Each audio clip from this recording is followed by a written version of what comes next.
Welcome to Let Me Fix This. Enjoy the video. In this video, I will explain how to reset Stabilitrak on your Chevy Impala. Stabilitrak is a crucial safety feature in your vehicle, designed to help maintain control, especially in challenging driving conditions. It works by constantly monitoring your car's movement and making small adjustments to keep you stable. Understanding its function is the first step to addressing any issues. Let's dive into how this system keeps you safe on the road. Before attempting a reset, it's helpful to know why your Stabilitrak light might be on. Often, a faulty wheel speed sensor or damaged wiring is the culprit, as these provide critical data to the system.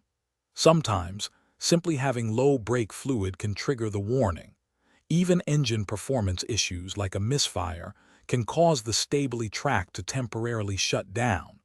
Identifying the root cause is key to a lasting fix. The simplest way to attempt a Stabilitrak reset is often by cycling your vehicle's ignition. Turn your Impala completely off, wait for about 15 minutes, and then restart it. This allows the system's computer to reboot.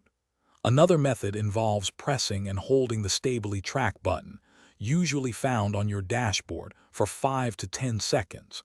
If these don't work, disconnecting the battery for a few minutes can sometimes clear the error. If the basic resets don't resolve the issue, more advanced troubleshooting is needed. An OBD-ROMAN2 scanner can read specific trouble codes, pointing you directly to the problem, such as a faulty wheel speed sensor or a wiring issue. Always inspect the wiring harnesses for any visible damage or loose connections, especially near the wheels.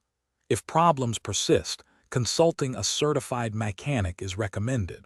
Also, be sure to check the description for a link to a fantastic book about money, along with other great deals. Thanks for watching. If you found this helpful, don't forget to like and subscribe.